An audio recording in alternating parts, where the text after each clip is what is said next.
E agora vamos falar de reforma trabalhista. Entenda agora se um profissional pode ser contratado como pessoa jurídica. Gisane dá aulas de pilates. Faz quase 2 anos que ela trabalha em uma academia de Brasília como microempreendedora individual, ou seja, como profissional autônoma. Ela conta que esse foi o meio mais rápido de entrar no mercado de trabalho.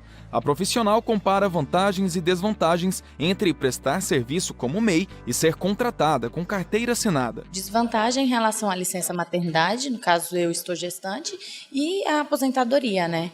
E a vantagem realmente é o valor que você consegue adquirir em meio desse trabalho, que eu acho que vale muito a pena. A Lei 13.467 de 2017, conhecida como Reforma Trabalhista, ampliou os casos em que uma empresa pode contratar serviços profissionais por meio de pessoa jurídica. O artigo 4A da nova lei passou a permitir a prestação de serviço por terceiros, inclusive em relação à atividade principal da empregadora, o que antes era proibido. Este juiz do trabalho reforça que esse tipo de contrato é diferente da admissão via carteira assinada e não se aplica em caso de relação de emprego. Existe uma distinção, mas a viabilidade de uma contratação de uma pessoa jurídica com outra pessoa jurídica com a finalidade de prestação de serviço em ordem autônoma é possível sim, desde que essa realidade de prestação do serviço seja sobre essa modalidade, pessoa jurídica com pessoa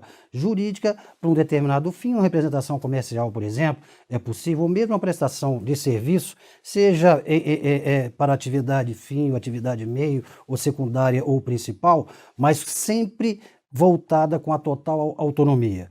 Ela é regular? É. Ela se confunde com a condição de empregado? Em hipótese alguma. Embora a lei permita a contratação de serviços profissionais por pessoa jurídica, ela impede que empresas demitam os empregados com um contrato registrado em carteira de trabalho para, imediatamente após, contratá-los como prestadores de serviço para executarem o mesmo trabalho. Para contratar uma pessoa jurídica que tenha como titular ou sócio um ex-empregado, a empresa precisa esperar 18 meses após a dispensa. O juiz do trabalho lembra que prestador de serviço autônomo não conta com direitos trabalhistas e previdenciários oferecidos na consolidação das leis do trabalho. A distinção básica é exatamente essa, que um prestador ele é um trabalhador autônomo. E sobre essa regra específica, ele é dissociado, ele é afastado dos benefícios do empregador seletista. O seletista é o empregado, que aí tem a seu amparo todos os benefícios, férias e todos os demais, parcelas rescisórias, FGTS e todas as demais que são próprias daquele que detém a condição de empregado, sobre a égide da CLT. O autônomo não. O autônomo ele é totalmente dissociado, ele é afastado dessa regra seletária da CLT. Mas é preciso ter atenção. Há casos em que a contratação do serviço de um trabalhador autônomo por meio de pessoa jurídica pode sim configurar vínculo empregatício. Algumas situações em que há uma imposição ou uma indução do contratante, aí seria um empregador, uma empresa, para que o empregado constitua uma pessoa jurídica para que possa lhe prestar serviço.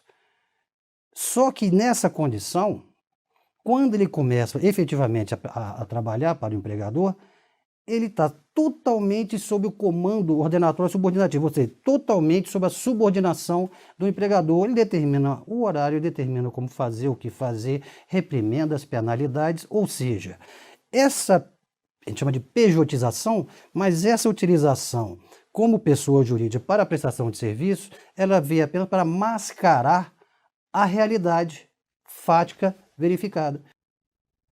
Em Janaúba, o sábado será de sol com muitas nuvens e com probabilidade de chuva a qualquer hora. A temperatura deve variar entre 21 e 28 graus. A seguir, adolescente é morto a enxadadas e corpo é transportado em carroça no norte de Minas.